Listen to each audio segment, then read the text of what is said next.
할렐루야. 오늘은 주께로 돌아가자라는 제목을 가지고 에스겔서 34장 1절에서 12절 말씀으로 은혜를 나눠보고자 합니다. 에스겔은 바벨론 포로 시절 이스라엘에게 하나님의 선지자였습니다. 바벨론 포로 시기는 3차로 이어지죠. 첫 1차 포로는 다니엘과 세 친구가 포로로 잡혀갈 때에 입니다. 그게 BC 605년 정도입니다.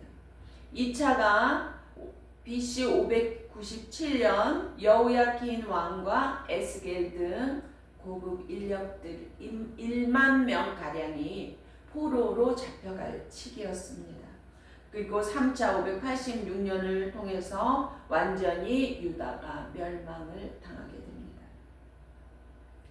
에스겔의 이름의 뜻은 하나님께서 강하게 하신다 입니다. 그의 이름답게 그의 사역은 포로 중에 있는 이스라엘 백성들에게 소망을 주는 하나님의 메신저였습니다.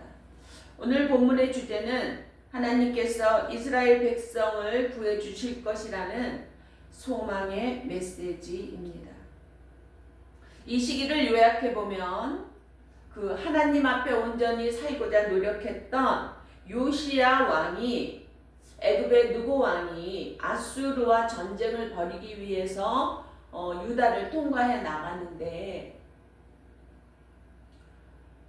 요시야가 가로막습니다. 그랬더니 느고 왕이 역대하 35장 21절에 보면 내가 아수르와 싸우는 것은 하나님의 뜻이다. 그러니 당신이 나를 가로막지 말아라. 하나님께서 하시는 일이니 당신은 좀 빠져라. 이런 말을 했어요.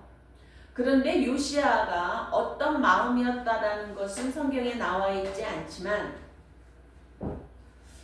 요시야는 자기는 하나님의 말씀으로 하나님이 택하신 선민의 마음으로 살고 있는데 이방 나라 애굽 왕이 하나님의 뜻을 이루러 간다라고 하니까 왠지 비위가 상했던 것 같습니다. 요시야는 분명히 하나님의 사람이었고 그때 당시 에레미야 선지자, 에스겔 선지자가 있었음에도 그들조차 그를 말리지 않았어요. 무슨 일인지 모르겠습니다만 결국 요시야는 복장을 일반 군인같이 차려서 그 대적을 애굽 군대를 대적하는 그 전쟁을 벌입니다. 그러나 결국 하나님의 뜻을 행하는 느고 왕의 그 길을 막지 못했습니다. 죽음으로 그 길을 벗어나게 되죠. 모르겠습니다. 그가 하나님의 사람이었고 하나님의 법을 다시 제정하여 이스라엘을 말씀으로 세워놓은 그런 훌륭한 업적을 남긴 왕이었음에도 하나님의 뜻이라는 것을 이행하지 못함에 죽음을 맞이하게 되었다. 좀 안타까움이 있는 사건이었습니다. 그래서 결국 그 아들 여호아하스가 그 땅의 백성이 왕으로 세웠다라고 성경은 말하고 있습니다. 그런데 너무 아쉽게도 석 달 만에 애굽 왕이 돌아와서는 왕위를 패해버렸어요. 그 아들의 왕위를. 그리고 그 형제 엘리야킴을 왕으로 세웠다고 말합니다. 그런데 여호아하스는 23세에 등극을 합니다. 왕위를 갖습니다. 왕자에 앉게 되는데 23세라고 했어요. 근데 여호야킴은 25세예요. 그런데 백성들은 여호아하스를 세웠다라고 했어요. 큰 형인 여호야킴 엘리야킴이죠. 원래는 여호야킴은 느고 애굽 왕이 이름을 바꿔준 거예요. 그래서 여호야킴은 25세의 왕자에 앉게 됩니다. 석 달 차이에 나이가 많이 변할 수 없잖아요. 결국 둘째가 왕위를 앉았다가 석 달 만에 제위되고 폐위되고 형이 그 자리를 지켜서 11년간 통치를 하게 됩니다. 처음엔 잘하는 것 같더니 결국은 그도 하나님 보시기에 악하더라라는 행실로 빠져버리고 맙니다. 그래서 11년 만에 그는 그 왕자를 내려놓고 놓게 되는데, 그때가 바벨론 느부갓네살 왕이 유다를 침공한 때입니다. 그래서 그를 데리고 포로로 데리고 갈 때, 그때 그의 아들 여호야킨이 왕이 되는 겁니다. 그 여호야킨이 그때 당시 나이가 8살이었어요. 왕이 25세 왕이 됐으니까 여호야킨이 11년이면은 36밖에 안 됐어요. 아주 젊잖아요. 그러니 아들이 나이가 많을래야 많을 수가 없죠. 겨우 8세였는데 너무 놀랍게도 역대하 36장 9절에 보면 여호야킨이 왕위에 오를 때 나이가 8세라 예루살렘에서 석 달 열흘 동안 다스리며 여호와 보시기에 악을 행하였더라. 이게 무슨 얘기냐? 너무 놀랍죠? 8세 아이가 여호와 보시기에 악을 행하였더라. 그래서 하나님께서 석 달 열흘 100일 만에 그 왕좌를 폐위합니다. 그래서 느부갓네살이 여호야킨을 바벨론으로 잡아갑니다. 그게 바로 바벨론 2차 포로 시기가 된 겁니다. 그때 에스겔도 같이 가게 되는 겁니다. 이것을 보면 정말 놀랍습니다. 죄를 알고 또는 모르고 아니면 누군가 시켜서 이런 핑계로는 의미가 없어요. 죄를 지으면 죄인입니다. 하나님은 죄를 보시는 겁니다. 8살짜리가 뭘 알고 하나님을 배반하고 우상숭배를 하고 하겠습니까? 아버지를 그저 따라한 겁니다. 뭐가 뭔지도 모르고. 그럼에도 하나님께서는 100일 만에 그의 왕좌를 폐위시킵니다. 하나님께서는 우리의 중심을 보십니다. 우리의 믿음을 보십니다. 본문을 보겠습니다. 여호와의 말씀이 내게 임하여 가라사대 인자야 너는 이스라엘 목자들을 쳐서 예언하라. 이 쳐서라는 말이 against예요. 대놓고 맞대항하면서 강하게 하라는 말씀이에요. 그들 곧 목자들에게 예언하여 이르기를 주 여호와의 말씀에 자기만 먹이는, 말하면 자기만 먹는 목자들은 화 있을진저 목자들이 양의 무리를 먹이는 것이 마땅하지 아니하냐? 이스라엘 목자라고 말하는 것은 왕을 비롯해서 선지자, 제사장, 장로 등 이스라엘의 종교 지도자를 가리키는 말씀입니다. 자기만 먹이는 목자, 양떼를 위하지 아니하고 이 위치를 이용해서 자기 이익만 따라가는 목자라는 거예요. 그게 목자입니까? 강도죠. 그런데 목자의 위치에서 강도짓을 하고 있는 겁니다. 3절 볼까요? 너희가 살찐 양을 잡아 그 기름을 먹으며 그 털을 입되 양의 무리는 먹이지 아니하는도다. 양 이스라엘 백성이죠. 이스라엘 지도자들이 백성들의 재물을 탈취하면서 백성들을 도와주지 않는다라는 말입니다. 기름을 먹으며 그 털을 입되 백성들의 것을 빼앗아서 자기 살이 사용만을 채울 뿐이지 돌아보지는 않는다라는 겁니다. 양의 무리가 다 흩어지고 유리하여도 그 양무리를 진정으로 찾는 사람이 목자가 없다라는 겁니다. 정말 우리의 이 시대를 대변하는 말씀이 아닌가 싶습니다. 특별히 환난 때에는 참 목자가 감옥에 갇히고 바른 진리를 가르쳐주는 자가 없게 됩니다. 양들이 다 흩어지고 유리하게 되고 그때는 자기만 먹이는이라고 나와 있는데 성경에는 자기만 먹는, 자기만 처먹는 목자들이 핍박하는 세력의 앞잡이가 되고 자기만 먹으면 되는 거예요.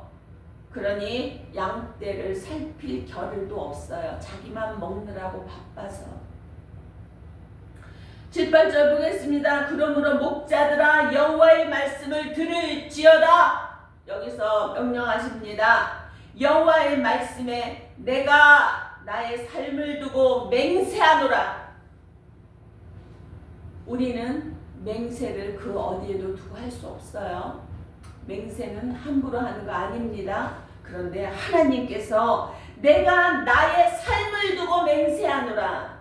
내가 반드시 그렇게 할 거야 라고 지금 하나님께서 너무너무 통탄하셔서 맹세까지 하시면서 하시는 말씀이에요.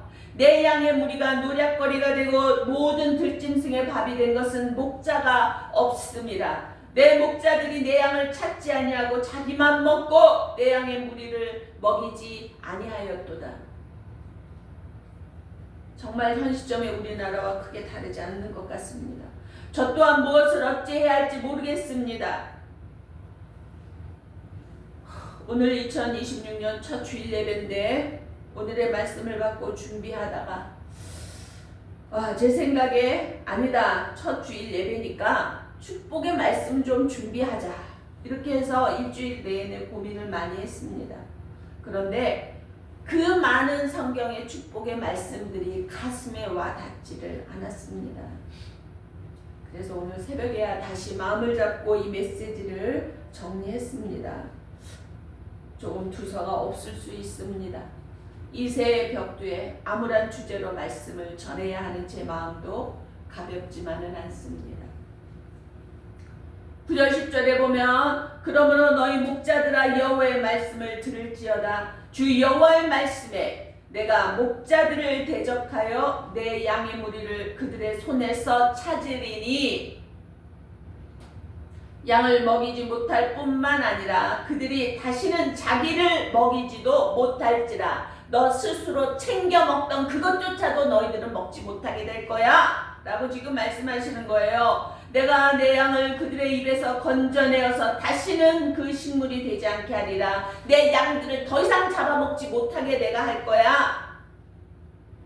지금 하나님께서 다짐하시고 맹세하시며 지금 거짓 목자들, 사꾼 목자들, 가짜들에게 선포하고 계십니다.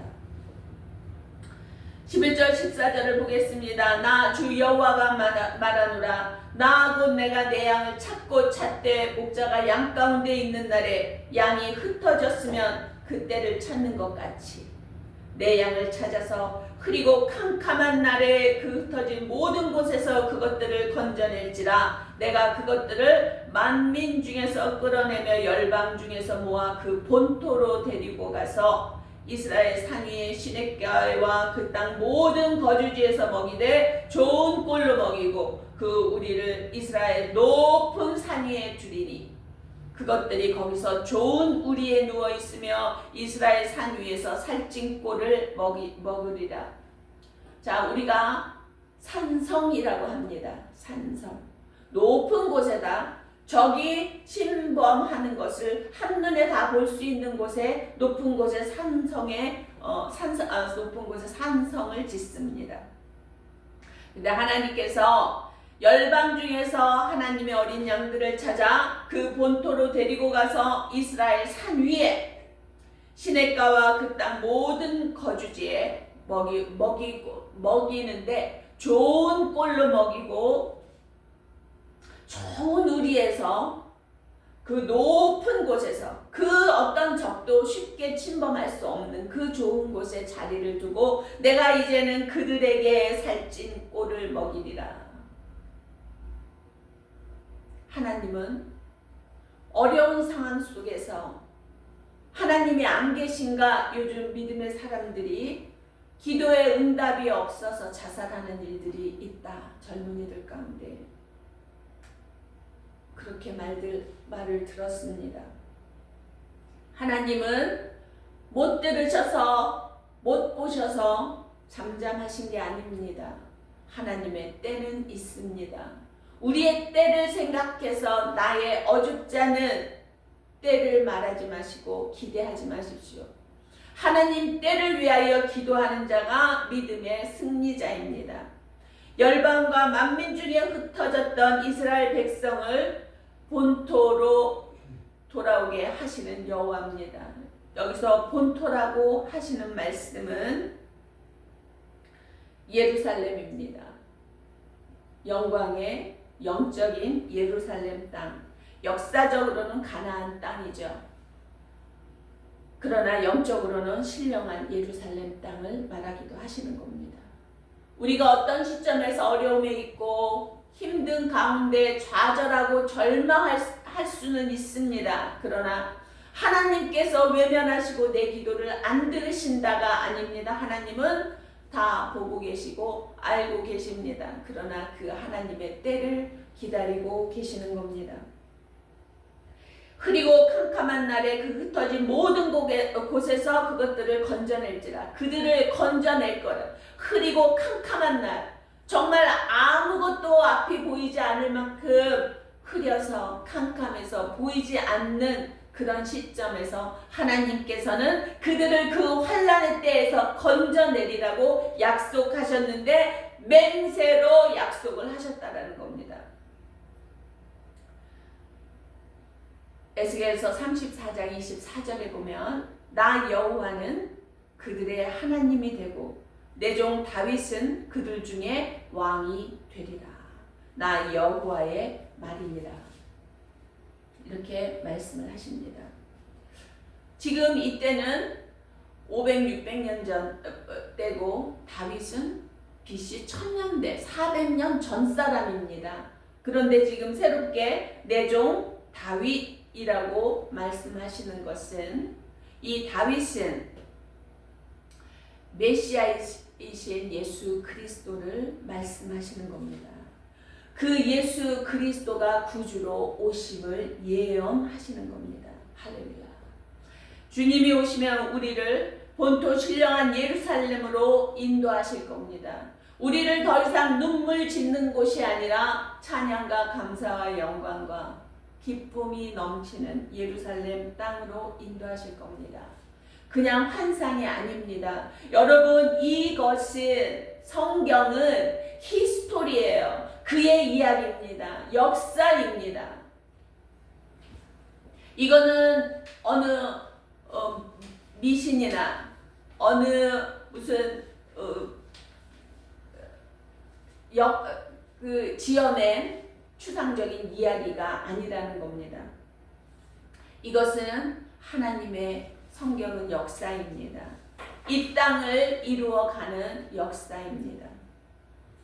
역대하 36장을 보면 바사의 고레스 왕 원년에 여호와께서 에레미야의 입으로 하신 말씀을 이루시려고 여호와께서 바사의 고레스 왕의 마음을 감동시키심에 그가 온 나라에 공포도 하고 조소도 내려 이르되 바사 왕 고레스가 이같이 말하노니 하늘의 신 여호와께서 세상 만국을 내게 주셨고 나에게 명령하여 유다 예루살렘의 성전을 건축하라 하셨나니 너희 중에 그의 백성 된 자는 다 올라갈지라. 너희 하나님 여호와께서 함께 하시기를 원하노라 하였노라. 마침내 팔레스타인이죠. 바사 왕 고레스 원년에 고레스가 왕이 됐을 때 온 그 중앙아시아의 전체 땅을 고레스에게 주셨다요. 그리고 만국을 내게 주셨고 명령했어요. 내가 이 만국을 너에게 줄게. 유다인들은 예루살렘 성전을 건축하도록 보내라. 만국을 내가 너에게 줄게. 자, 그러면은요, 이 시대에 이미 하나님께서는 창세 전부터예요. 하나님의 계획은 온 인류를 구원하시는데 목적을 두고 계신 거예요. 선민의식으로 우리만 예수 믿으니까 우리만 구원받는 게 아니에요. 그 누구도 주 예수 그리스도를 이 믿음으로 마음으로 믿고 입으로 시인하면 구원에 받는 겁니다. 그렇게 해서 예루살렘이 회복을 하게 됩니다. 예레미야 선지자가 앞으로 너희들에게 70년 후에 자유를 주겠다. 이 70년이 끝날 때가 고레스와 원년이 되는 겁니다. 그래서 이들은 예루살렘을 다시 건축할 수 있어 이스라엘이 현재 존재하고 있는 겁니다. 하나님은 이루십니다. 하나님은 이루시는 분입니다. 하나님의 말씀은 절대 떨어지는 말씀이 없습니다. 그 말씀은 반드시 이루어집니다. 오늘 말씀하셨듯이 주 여호와 말씀 나의 삶을 두고 맹세하노니 내 양의 무리가 노략거리가 더 이상 되지 아니할 것이고 목자들이 내 양을 찾지 아니하고 자기만 먹음으로 내가 그들이 자기만 배불리는 그 입이 다시는 그것들을 스스로 배불리지 못하도록 내 양을 잡아먹지 못하도록 하리라. 가짜들을 가만두지 않겠다고 분명히 말씀하셨습니다. 믿습니다. 하나님께서 하십니다. 우리는 지금 힘이 없어요. 말할 수도 없어요. 말을 내봤자 들어주는 자들이 없어요. 지금 다 가짜예요. 권력 앞에, 돈 앞에, 권위 앞에, 자리 앞에 다 굴굴대고 비위 맞추며 자기 입만 배불리는 자들입니다. 그곳에서 더럽지만 치사하지만 믿음을 지켜내시기 바랍니다. 하나님께서 내 응답을 지금 주지 않으셔서 안 주시는 것이 아닙니다. 하나님의 때에 완벽하게 주시기 위하여 기다리고 계십니다. 여러분, 믿음은 기다림입니다. 기다림이 완성되면 그것이 완성된 믿음입니다. 기다리고 기도하십시오. 기도합시다. 그리고 주님 앞으로 돌아갑시다.